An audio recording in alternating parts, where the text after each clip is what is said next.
नमस्कार, आप सभी का स्वागत है। आप देख रहे हैं न्यूज 24 और मैं हूं आपके साथ अंजलि आनंद। बुलेटिन की शुरुआत करेंगे बड़ी खबर के साथ। मनीष सिसोदिया की जमानत याचिका खारिज हो चुकी है। सुप्रीम कोर्ट से सिसोदिया को जमानत याचिका खारिज हुई है। जमानत याचिका खारिज करते हुए सुप्रीम कोर्ट ने कहा कि 338 करोड़ की मनी ट्रेल साबित हुई है। एजेंसी ने कई सवालों का जवाब नहीं दिया, ये सुप्रीम कोर्ट की तरफ से कहा गया है। सुप्रीम कोर्ट ने यह भी कहा कि अगर 6 से 8 महीने में ट्रायल पूरा नहीं होता है तो सिसोदिया दोबारा जमानत की याचिका दाखिल कर सकते हैं। सुनवाई में जस्टिस संजीव खन्ना ने कहा कि हमने तर्कों और कुछ कानूनी प्रश्नों का उल्लेख किया है, लेकिन हमें एजेंसी की तरफ से उनमें से अधिकांश का उत्तर का जवाब नहीं मिला। तो तमाम जानकारी के साथ सुप्रीम कोर्ट से ही सीधे दीपक दुबे हमारे साथ लाइव जुड़ चुके हैं। दीपक, जानना ये चाहेंगे क्या कुछ हुआ सुप्रीम कोर्ट में, लेकिन बड़ा सवाल यह है कि जमानत याचिका खारिज हो गई, सिसोदिया की मुश्किलें कम होती दिखाई नहीं दे रही है।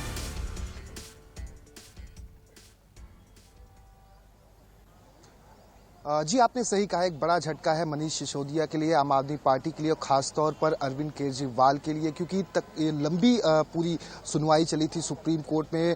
निचली अदालत में मनीष सिसोदिया की जमानत याचिका खारिज कर दी थी, उसके बाद हाई कोर्ट ने जमानत याचिका खारिज कर दी थी। उसके बाद एक ही रास्ता था कि अगर सुप्रीम कोर्ट का रुख करते हैं तो शायद मनीष सिसोदिया को, जो तकरीबन 8 महीनों से जेल में बंद हैं, फरवरी में उनकी पहली गिरफ्तारी हुई थी सीबीआई के द्वारा, उसके बाद मार्च में जेल से ही ईडी ने मनी लॉन्ड्रिंग मामले में उन्हें गिरफ्तार किया था। तो आज उम्मीद थी कि शायद उन्हें जमानत मिल जाए, क्योंकि कोर्ट में जिस तरह से अभिषेक मनु सिंघवी जो उनके वकील हैं उनकी तरफ से दलील रखी गई थी, और उसके बाद जो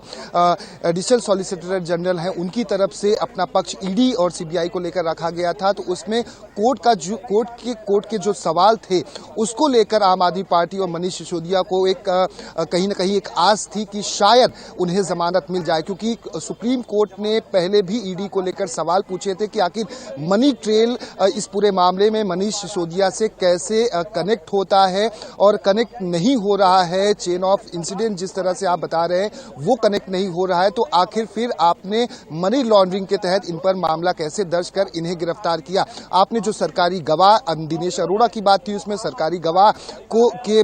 बिना पर उसके बयान पर आपने मनीष सिसोदिया की गिरफ्तारी की है, तो आखिर वो सबूत कहाँ है, वो साक्ष्य क्या है, वो चेन ऑफ इंसिडेंट जो पूरा घटनाक्रम है जिस पर आरोप है वो किस तरह से एस्टैब्लिश हो रहा है, इसको कहीं ना कहीं ईडी बताने में नाकामयाब रही, एजेंसीज नहीं बता पाई थी। यही वजह है कि आज जिस तरह से कोर्ट में सुनवाई हुई है, क्योंकि उस दौरान भी कोर्ट ने ये ईडी और सीबीआई से कहा था कि आप ये बताइए कि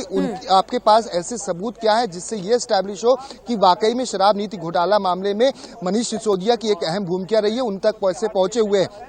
तो संभवतः अब वो जो ऑर्डर आएगा सुप्रीम कोर्ट का उससे ये साफ हो पाएगा, लेकिन जो 338 करोड़ के एस्टैब्लिश होने की बात सामने आ रही है कि 338 करोड़ रुपए सिद्ध हो रहे हैं कि पूरे मामले में घोटाला हुआ है, तो आखिर वो 338 करोड़ में क्या ईडी और सीबीआई की तरफ से ऐसे कुछ दस्तावेज सबमिट किए गए कोर्ट में जिससे ये सिद्ध हो रहा है कि मनीष सिसोदिया इस पूरे मामले में संलिप्त रहे हैं, और यही वजह है कि 338 करोड़ की बात सुप्रीम कोर्ट से की तरफ से कही गई है। हालांकि एजेंसी से जो पहले कड़े सवाल पूछे गए थे उसको लेकर भी सुप्रीम कोर्ट की तरफ से चीफ जस्टिस खन्ना की तरफ से यह कहा गया है कि जिस तरह से हमने सवाल पूछे थे उस तरह के जवाब संतुष्ट भरे नहीं मिल पाए हैं एजेंसीज की तरफ से। लेकिन मनीष सिसोदिया के लिए एक थोड़ी सी राहत की खबर यह है कि 6 से 8 महीने के अंतराल में जो ट्रायल होगा, अगर ट्रायल पूरा नहीं हो पाता है तो मनीष सिसोदिया